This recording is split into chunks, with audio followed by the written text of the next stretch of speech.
I'm a little late to the game, but welcome to my Premier League 2022-2023 season table predictions. I'm going to go through and show you where I think every team will finish. You're probably thinking, this American dude, what does he know about football? And to be honest, none of us really know anything. Pundits are always wrong. I watch a lot of the Prem. I don't support a single team, so there's no bias for me. I'm just going to tell you what I think based on how these teams performed either last year, the signings they brought in, and how I think they'll perform in this coming season. I think depending on where I put your team will determine if you'd enjoyed the video or not, but if you do enjoy the video, hit that like button, sub if you're new to the YouTube channel, and let me know in the comments what you think about my predictions. Without any further ado, the first team, which is not the team you want to be on this list, at the 20th spot is Bournemouth. I worry about Bournemouth, man. Scott Parker coming back into the league. Listen, he has Premier League experience. He's now promoted a team twice from the championship. It's a fantastic resume that he's building. Typically, two teams that get promoted at least go down. There's always one team that kind of performs a little above their grade. I think Bournemouth are going to be our lowest performer of the year. Scott Parker was at the helm at Fulham when they spent $1 bajillion and got relegated. Now, granted, he has promoted two teams now from the championship. He does have Premier League experience. I'm just not sure that they brought in enough talent with what's already on their roster. When you look at their new signings, Ryan Fredericks from West Ham, and then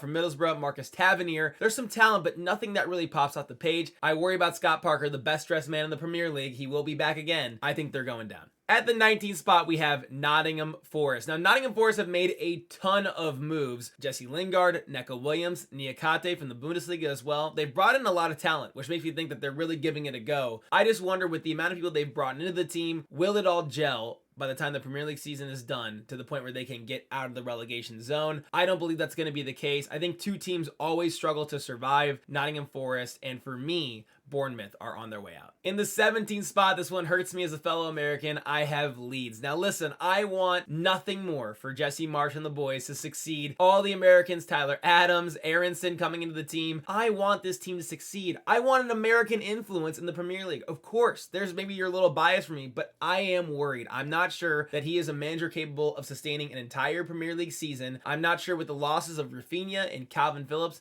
that these new signings will be able to come in and take over and fill in the voids. Unfortunately, I do think Leeds will go down this year, just barely surviving. I have Brentford. I think they overperformed last year. Eriksen was a fantastic signing for them to bring in. He totally changed the dynamic of the team, created a lot more attacking opportunities. Ivan Toney is a good enough striker in the Premier League for them to survive, which I think is a big reason why I think they will just merely survive, but I think they will struggle a lot more this year than they did last year. They brought in Hickey from Scotland, Lewis Potter, the whole signing as well, and Ben Mee, who I think is actually a really good signing for them because he has so much Premier League experience and he knows how to grind out results. A leader in the locker room surely as well. Just managed Burnley at one point here towards the end of last season. I think Brentford just narrowly survive this year and lock up that 17th spot. The highest finishing team from the championship last year, I think, will also be the highest finishing team this year in the Prem as the newly promoted team in Fulham. When you talk about the players that Fulham have brought into the team, I think they've made some really smart signings. Mbabu to help with their defense,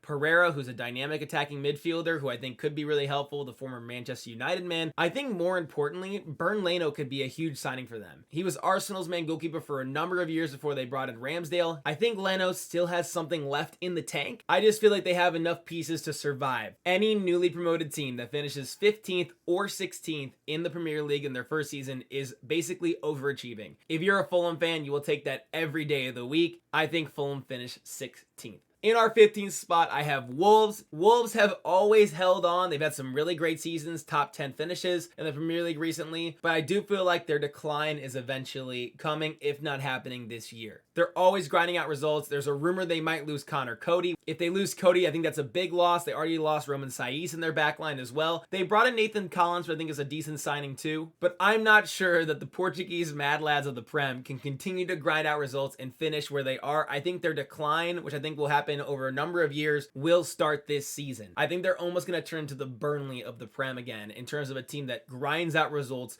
very gritty, just narrowly survives, but starts to slowly trend their way out of the Premier League unless they make some really big signings in the future. In our 14th spot, we have Hasenhüttl's men, Southampton. I believe a lot in Hasenhüttl as a manager. I think he does a fantastic job at the helm for them. They brought in Joe Aribo and Bazuna at the goalkeeper spot from Manchester City. They're always able to take away a point here or maybe get a win against some of the top 4-6 clubs in the Prem, which allows them to always sustain a decent finish. They didn't bring in a ton of talent this year, which is why I don't think they'll have a great finish. Southampton will finish in the 14th spot. I have Graham Potter's men finishing here in the 13th spot of the Premier League table. They lost Cucurella, which is a huge loss to Chelsea. That seems basically confirmed, which wasn't confirmed, but now is confirmed. They also lost Yves Bissouma, who I think is a really dynamic midfielder that they used to have in their team, to Spurs. They brought in Levi Colwill as well as a loan from Chelsea, but I just don't think they added enough talent to justify them moving up in the table at all. They're really well managed. They will survive the Premier League, but will they have a really successful season? Will they have a season like last year? No, I don't quite think so. They're a mid-table-y type of team. They'll have a decent season and move on to next year. There was a lot of hype about Newcastle, and I have them finishing in the 12th spot. Let's look who they brought in. Sven Botman, Nick Pope, I think are probably their two biggest signings, but I do worry about their attack. Callum Wilson is a proven Premier League striker,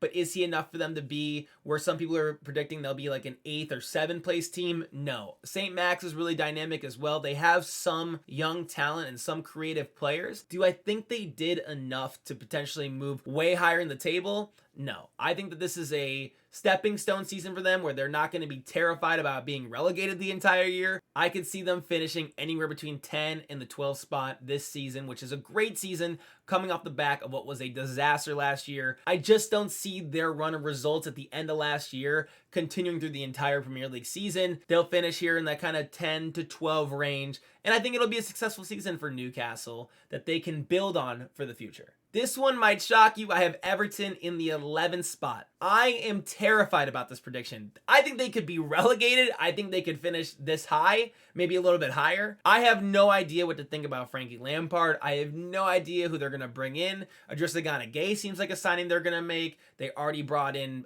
Dwight McNeil. If they pull off this Onana hijacking as well from West Ham, that's a good signing too. And Tarkowski is a proven defender to help bolster their back line. Is the loss of Richarlison, who was such a heartbeat for that team through their survival last year, going to break their back? When it comes to Frank Lampard, I think that the Chelsea job was way too big for him when he got that. I thought that them signing him last year was a crazy move. That was a wild position for him to be in as a manager with very little Premier League experience, but they survived. He now has a full offseason. He can now implement his tactics in a better way. They can sign a couple new players. I think Everton are being kind of predicted in that 15, 16, and maybe even relegation zone. I think they'll do a little bit better this year. I think they'll have some decent results. They'll grind out some games, and they'll finish in that 11th spot. I was a little shaky here at number 10, but I'm going to go with Leicester City. Now, Leicester did not finish poorly last year, even with European competition at the 8th spot, but they started to give away a lot of results toward the back end of the season. Kasper Schmeichel leaving, I think, is a big loss. He was a really great player for them, and I want to say what seems like a big leader for their team as well. If they lose Fofana, which I think would be a big, big loss for them, I could see them struggling to be where they've been recently in the Prem. I do not think they're going to compete for a European spot. I think they're going to finish in that mid-table, especially if they lose Maddison. Then I'd be really, really nervous. There's been some rumors there, potentially with Newcastle, but I do believe that they still have the talent. Brendan Rodgers is a good enough manager for them to still have a decent season. This is one of the biggest jumps I have for any team from last year to this year, and it is Crystal Palace. I think Patrick Vieira and the boys will have a wonderful season. Eze is back. He missed a lot of last year due to injury. Wilf Zaha seems to be coming really into his prime as a player. He seems to understand his attacking role within the side. I think Olise, who was a signing last year, as he's gotten a year under his belt, will contribute a lot more to their team this season as well. Also, they brought in Chris Richards, the American from Bayern, who I hope contributes to the team. I think they can beat anyone. Crystal Palace, for me, will finish in 9th this season. At the 8th spot, I have Aston Villa. I would actually say in previous years that I would have potentially moved them higher up, but I think the top of the Prem is getting just really, really stacked